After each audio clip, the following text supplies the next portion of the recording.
This week on the Retirement Quick Tips podcast, I'm talking about your money personality type and why it matters. Today, I'm talking about the worrier, not the warrior, not the like Braveheart, but the worrier money personality type. What characterizes the worrier is that no matter how much money you have, you are constantly worried that you're going to lose it, not just lose some of it or a little bit, but like lose all of it at any given moment. I understand the worrier because I am one to a certain degree. I have a lot of clients who are this way as well. The glass is usually half empty. It just seems like I'm going to lose everything. Not just like it's a possibility. Yes, it is possible that all of us can lose everything. Is it likely? No. There's a separation between like possible. Yes, anything is possible. But is it probable or is it likely? The worriers have a hard time separating those two and the likelihood that they actually will fall into some type of financial ruin, that they'll be living in a van down by the river, as Chris Farley used to say, which actually I would like to point out. Living in a van down by the river is a legitimate lifestyle these days. You just Google #van life. And, if you're single, it saves you some money on rent. I don't know. It's kind of an appealing lifestyle. If I could go back maybe 20 years, I might be interested in living in a van down by the river, but I digress. My dad actually has told me for years that I come from a long line of worriers, and I believe him. When I was a kid, I've been able to better recognize this over the years, but when I was a kid, I used to worry all the time about my grades. I was a very good student. I got very good grades in high school and college and all throughout school. But, occasionally I would do bad on a test or something like that. And I could actually connect the dots between doing poorly on a test and living in a van down by the river. So I'd get a test back and I would get like a C, not even like a failing grade, but I would get like a C.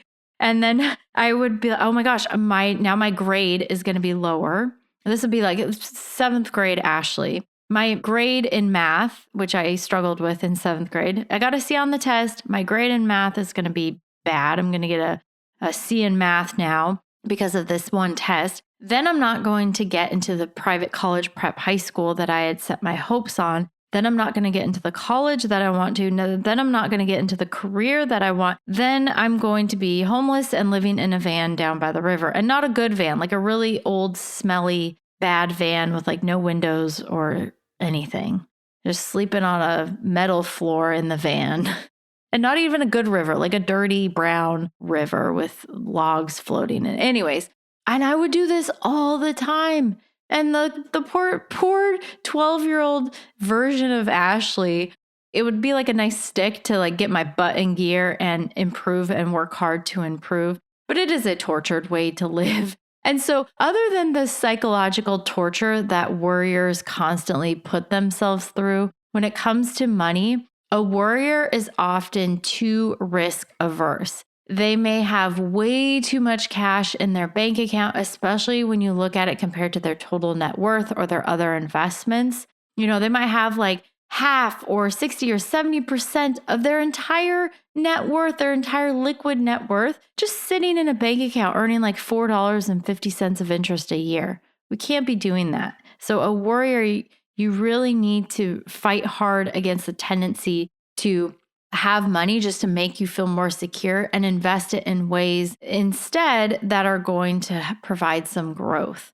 And that's the other downfall of being a worrier when it comes to money, is that most worriers are usually too conservatively invested. And because of that, you might have only 20 or 30% of your portfolio in stocks. And if you're 50 or 60 years old, that's a huge problem. And so you may never end up reaching your financial goals because your money just didn't work hard enough for you over the years. And if you compound that over decades of underinvesting or too conservatively investing, what ends up happening is you just are never able to let your money work for you. And you have to make sacrifices. Maybe you have to delay retirement. Maybe you have to downsize your lifestyle expectations in retirement because your nest egg just did not grow enough. And it's still not growing enough. It's still too conservatively invested. And so for a lot of the worrier types too, they may save and have money but it's usually not enough to provide for their lifestyle needs. And it sort of backfires on them because they never get to a point where they are financially secure because they didn't allow that money to grow enough for them over many, many years.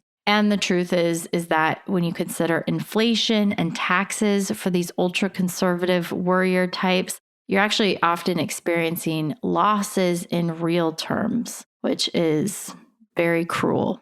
Now, this may sound self serving, but worriers need someone in their life who they can talk to openly about money and who can help them put things into perspective. And that can be a friend, it can be a spouse, it can be a lot of different people, but you need to be able to talk to this person openly. And so most people aren't going to share, their bank account balance or what they have in their 401k with just anybody. And so that's why a financial advisor especially for the worrier types, can tell the worrier that like, hey, you're not going to lose your nest egg, or like, you're very unlikely to. You can actually show worriers. And I do this all the time with clients. You show them an actual financial plan and like, look, we can live your retirement 1,000 different ways and you have like a 99% chance of success. I end up doing this all the time. And it really helps the worrier to realize that, okay, I will be okay. You may have to I have to remind them of this constantly, which is fine, but like, you will be okay. You're not going to outlive your savings.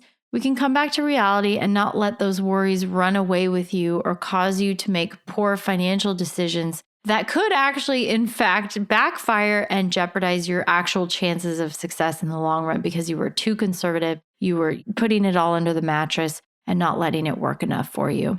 All right, that's it for today. Thank you so much for listening. My name is Ashley Michike, and this is the Retirement Quick Tips Podcast.